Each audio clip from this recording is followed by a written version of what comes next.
नमस्कार। प्रादेशिक समाचार के साथ मैं पूनम किरकिट्टा। पहले मुख्य समाचार। प्रधानमंत्री नरेंद्र मोदी ने कहा, कौशल विकास देश की आवश्यकता और आत्मनिर्भर भारत के लिए प्रमुख आधार। मुख्यमंत्री हेमंत सोरेन ने कहा, नीति आयोग राज्य की स्थिति को ध्यान में रखते हुए ऐसी योजनाएं बनाए जिससे रोजगार में हो सके वृद्धि। राज्य में कल कोरोना से संक्रमित 54 नए मरीजों की हुई पहचान। 612 केंद्रों पर 39,000 लोगों को लगा कोरोना का टीका। और राष्ट्रीय परीक्षा एजेंसी ने की संयुक्त प्रवेश परीक्षा के चौथे सत्र की नई तिथियों की घोषणा। 26 अगस्त से 2 सितंबर के बीच होगा परीक्षाओं का आयोजन। और अब समाचारों से पहले जरूरी संदेश। देश भर में 18 वर्ष से अधिक आयु के सभी लोगों के लिए सरकारी केंद्रों में निःशुल्क टीकाकरण अभियान चलाया जा रहा है। हमारे युवा श्रोताओं से अपील है कि वे कोविड रोधी टीका जरूर लगवाएं और दूसरों को भी इसके लिए प्रेरित और सहयोग करें। कोरोना महामारी के प्रति आप कोई भी लापरवाही न बरतें, क्योंकि कोरोना अब भी हमारे लिए बड़ा खतरा बना हुआ है। जब तक आवश्यक न हो, घर से बाहर न निकलें और इन आसान उपायों का पालन करें। मास्क लगाएं, 2 गज की सुरक्षित दूरी बनाए रखें, बार बार हाथ धोएं और चेहरा साफ रखें। कोविड से संबंधित जानकारी और मार्गदर्शन के लिए राष्ट्रीय हेल्पलाइन काम कर रही है। इनके नंबर हैं 011-2397-8046 और 1075। इसके अलावा राज्य हेल्पलाइन नंबर 104 डायल कर समस्या का त्वरित समाधान लिया जा सकता है। प्रधानमंत्री नरेंद्र मोदी ने कहा है कि कौशल विकास देश की आवश्यकता और आत्मनिर्भर भारत के लिए प्रमुख आधार है। प्रधानमंत्री विश्व युवा कौशल दिवस और कौशल भारत अभियान की 6ठी वर्षगांठ के अवसर पर युवाओं को संबोधित कर रहे थे। उन्होंने कहा कि इस वैश्विक महामारी की चुनौतियों ने वर्ल्ड यूथ स्किल डे की अहमियत को कई गुना बढ़ा दिया है। एक और बात जो महत्वपूर्ण है वो ये कि हम इस समय अपनी आजादी के 75 वर्ष का पर्व मना रहे हैं।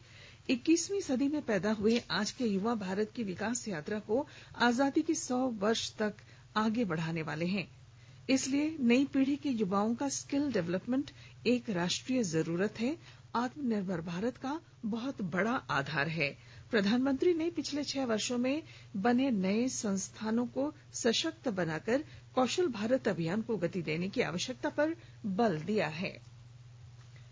मुख्यमंत्री हेमंत सोरेन ने कहा है कि नीति आयोग ऐसी योजनाएं बनाए जिससे रोजगार में वृद्धि हो सके। कल रांची में आयोजित एक कार्यशाला को संबोधित करते हुए श्री सोरेन ने कहा कि किसी भी राज्य के लिए कार्य योजना बनाने से पहले वहां के लोगों की मनस्थिति को समझना जरूरी हो जाता है। कई बार देश भर में एक ही योजना लागू करना उचित प्रतीत नहीं होता। मुख्यमंत्री ने कहा कि राज्य में 40% से अधिक बच्चे कुपोषित हैं, जबकि 30% से अधिक गरीबी रेखा से नीचे रह रहे हैं। वहीं राज्य के 10 लाख मजदूर रोजगार के लिए राज्य से बाहर चले जाते हैं। ऐसे में इन्हें ध्यान में रखकर योजनाएं बनाने की जरूरत है। सुरक्षा बलों ने कल गुमला जिले के कोचगानी जंगल में नक्सलियों के रीजनल कमेटी के सदस्य और प्रवक्ता बुद्धेश्वर उरांव को एक अभियान के दौरान मार गिराया। इस नक्सली पर राज्य सरकार ने 15 लाख रुपए का इनाम घोषित कर रखा था।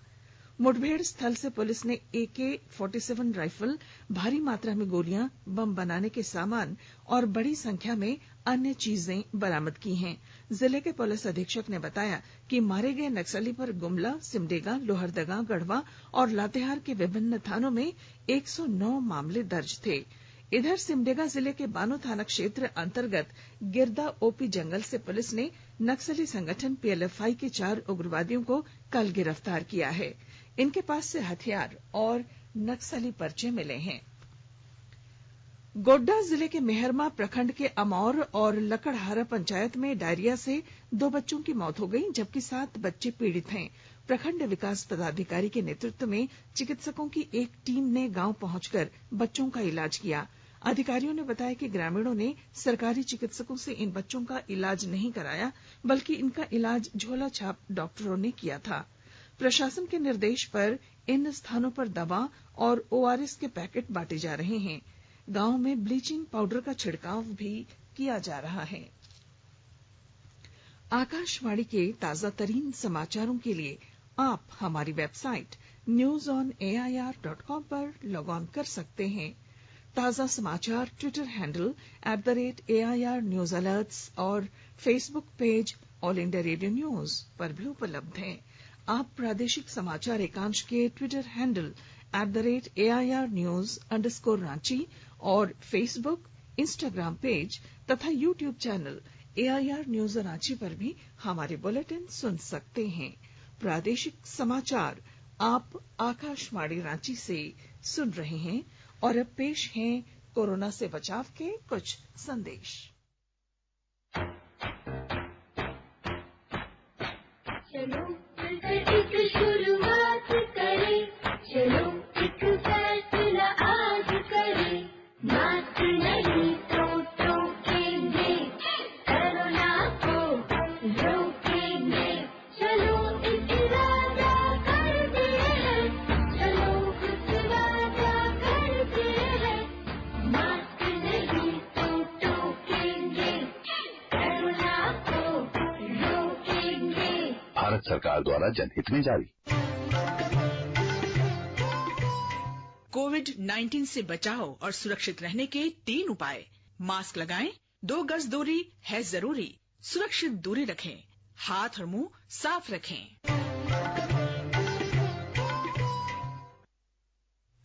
प्रादेशिक समाचार में आपका फिर स्वागत है। राज्य में कल कोरोना से संक्रमित 54 नए मरीजों की पहचान की गई, जबकि 62 मरीज इस बीमारी से स्वस्थ हुए हैं। सबसे अधिक बोकारो में 14 मरीज मिले, जबकि पूर्वी सिंहभूम में 8, लोहरदगा में 6, रांची में 5 और धनबाद में 4 नए मरीज मिले हैं। 9 जिलों में एक भी नया मरीज नहीं मिला, जिनमें चतरा, गढ़वा, गिरिडीह, गोड्डा, जामताड़ा, खूंटी, पाकुड़, सिमडेगा और पश्चिमी सिंहभूम शामिल हैं। राज्य में सक्रिय मरीजों की संख्या फिलहाल 336 है। इधर राज्य में कल 612 केंद्रों पर 39,545 लोगों को कोरोना का टीका लगाया गया।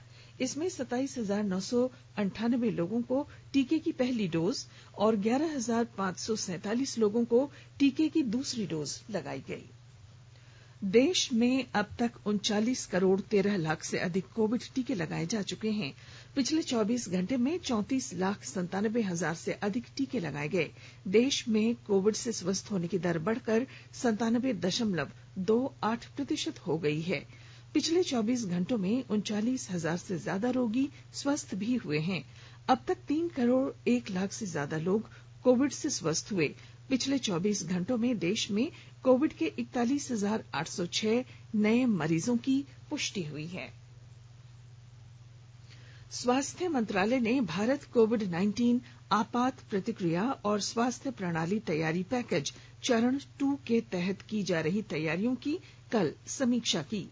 समीक्षा बैठक में राज्यों और केंद्र शासित प्रदेशों ने वीडियो कॉन्फ्रेंसिंग के जरिए हिस्सा लिया। केंद्रीय मंत्रिमंडल ने इस वर्ष 1 जुलाई से अगले वर्ष 31 मार्च तक के लिए 23,123 करोड़ रुपए की इस योजना को मंजूरी दी है। केंद्र सरकार कोविड महामारी के दौरान लोगों की सुविधा के लिए बनाई गई राष्ट्रीय स्तर की हेल्पलाइन नंबर के बारे में लोगों को जागरूक कर रही है। सूचना और प्रसारण मंत्रालय अपने विभिन्न विभागों के माध्यम से इन हेल्पलाइन के बारे में जागरूकता बढ़ा रहा है।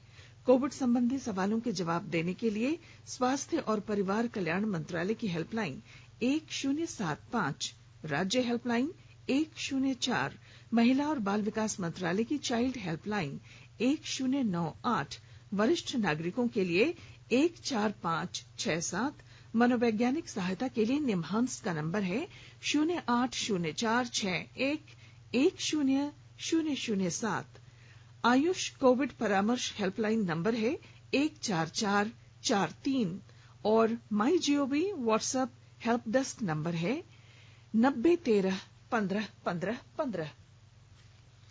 केंद्रीय जनजातीय मामलों के मंत्री अर्जुन मुंडा ने जनजातीय समाज के बीच कोविड टीकाकरण और कोविड अनुकूल व्यवहार सुनिश्चित करने के लिए कल जागरूकता अभियान का शुभारंभ किया। इस अवसर पर श्री मुंडा ने कहा कि प्रधानमंत्री नरेंद्र मोदी जनजातियों के सर्वांगीण विकास के लिए कृत संकल्प हैं। उन्होंने कहा कि प्रधानमंत्री ने 10 करोड़ जनजातीय आबादी के लिए भी कोरोना टीकाकरण को लेकर समान तैयारी की है। श्री मुंडा ने कहा कि इस प्रकार के जागरूकता अभियान के माध्यम से न केवल सभी जनजातियों में कोरोना के प्रति भ्रम दूर करना है, बल्कि उनके स्वास्थ्य के साथ साथ उनकी आजीविका के बारे में भी विशेष ध्यान देना है। इस अभियान के माध्यम से देश के जनजातीय बहुल गांवों में 50 लाख कोरोना वॉरियर्स बनाने का लक्ष्य है। देश के विभिन्न भागों में कोविड के नियमों के उल्लंघन के मामलों को देखते हुए स्वास्थ्य मंत्रालय ने सभी राज्यों और केंद्र शासित प्रदेशों से कहा है कि वे जन स्वास्थ्य सेवाओं पर विशेष ध्यान दें। स्वास्थ्य सचिव राजेश भूषण ने बताया कि कोविड संक्रमण रोकने और उचित प्रबंधन के लिए 5 बातों का खास ध्यान रखने की जरूरत है। इनमें जांच, निगरानी, उपचार, टीकाकरण और कोविड नियमों का अनुपालन शामिल है। गढ़वा जिले की महिलाओं को रोजगार के अवसरों से जोड़कर आत्मनिर्भर बनाने के लिए प्रशासन प्रयासरत है। विस्तृत ब्यौरे के साथ हमारे संवाददाता। मुख्यमंत्री पशुधन विकास योजना महिलाओं को रोजगार देने और दुग्ध उत्पादन को बढ़ावा देने के उद्देश्य से शुरू की गई है। इस बीच कल गढ़वा में एक कृषि मेला का आयोजन कर इसकी शुरुआत कर दी गई है। इसके प्रथम चरण में प्रशिक्षण देने के पश्चात लाभुक महिलाओं को 2 से लेकर 10 गायों तक प्रदान किया गया। कृषि मेला में लाभुकों को वर्मी कंपोस्ट, डीप बोरिंग, हस्तचालित चारा मशीन और विद्युत चालित चारा मशीन भी दिया गया। लाभुकों को दुधारू गाय लेने के लिए बाहर नहीं जाना पड़े, इसलिए पशु मेला का आयोजन कर लाभुकों को अपने पसंद के अनुरूप दुधारू पशु खरीदने का अधिकार दिया गया है। इसके लिए जिला मुख्यालय के बाद अब सभी प्रखंडों में भी इस प्रकार का पशु मेला लगाया जाएगा। गढ़वा उपायुक्त राजेश कुमार पाठक ने बताया कि महिलाओं के माध्यम से डेयरी और मिनी डेयरी उद्योग शुरू किया गया है। इससे महिलाएं आत्मनिर्भर होने के साथ ही शुद्ध दूध और शुद्ध दूध जन पदार्थों की आवश्यकता को पूरा कर सकेंगी। विनोद कुमार पाठक, आकाशवाणी समाचार, गढ़वा। राष्ट्रीय परीक्षा एजेंसी ने संयुक्त प्रवेश परीक्षा जेईई मेंस के चौथे सत्र की नई तिथि घोषित कर दी है। अब यह परीक्षा 26 अगस्त से 2 सितंबर के बीच होगी। केंद्रीय शिक्षा मंत्री धर्मेंद्र प्रधान ने ये जानकारी दी है। इस चरण के लिए अब तक 7,32,000 छात्रों ने अपना पंजीकरण कराया है। कोरोना महामारी के कारण इस बार ये परीक्षा 232 के बजाय 334 शहरों में आयोजित की जाएगी। रांची स्थित जेएससीए स्टेडियम में कल से T20 क्रिकेट प्रतियोगिता का आयोजन किया जा रहा है। इसमें 6 टीमें हिस्सा लेंगी। 3 अगस्त को फाइनल मैच आयोजित किया जाएगा। इससे पहले पिछले वर्ष इस प्रतियोगिता का पहला चरण आयोजित किया गया था। और अब अंत में अखबारों की सुर्खियां। राज्य से प्रकाशित होने वाले लगभग सभी अखबारों ने गुमला जिले में हुए नक्सली मुठभेड़ की खबर को आज प्रमुखता से प्रकाशित किया है। प्रभात खबर ने अपने पहले पन्ने पर कांग्रेस पार्टी के 6 विधायकों के नई दिल्ली में होने पर तेज हुई राजनीति की खबर को पहले पन्ने पर जगह दी है। दैनिक जागरण ने झारखंड उच्च न्यायालय द्वारा की गई अतिक्रमण के मामले में उस टिप्पणी को प्रमुखता से प्रकाशित किया है जिसमें मुख्य न्यायाधीश डॉक्टर रवि रंजन और न्यायमूर्ति एसएन प्रसाद की खंडपीठ ने अतिक्रमण नहीं हटा पाने में अधिकारियों के प्रति नाराजगी जताई है। दैनिक भास्कर ने राज्य में नगर निकायों की चुनाव दलीय आधार पर नहीं होने संबंधी खबर को प्रमुखता से छापा है। दैनिक हिंदुस्तान ने राज्य में पंचायती राज संस्थाओं का कार्यकाल 6 महीने और बढ़ाने की खबर को पहले पन्ने पर प्रमुखता से प्रकाशित किया है। और अब अंत में मुख्य समाचार एक बार फिर। प्रधानमंत्री नरेंद्र मोदी ने कहा, कौशल विकास देश की आवश्यकता और आत्मनिर्भर भारत के लिए प्रमुख आधार। मुख्यमंत्री हेमंत सोरेन ने कहा, नीति आयोग राज्य की स्थिति को ध्यान में रखते हुए ऐसी योजनाएं बनाए जिससे रोजगार में हो सके वृद्धि। राज्य में कल कोरोना से संक्रमित 54 नए मरीजों की हुई पहचान। 612 केंद्रों पर 39,000 लोगों को लगा कोरोना का टीका।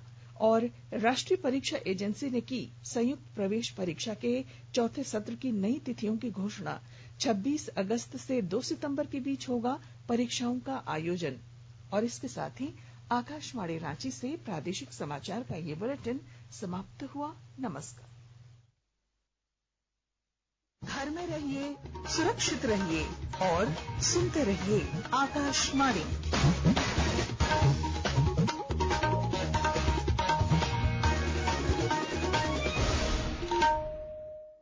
तेरे साथ तिरंगा है, ये विजय का उद्घोष है।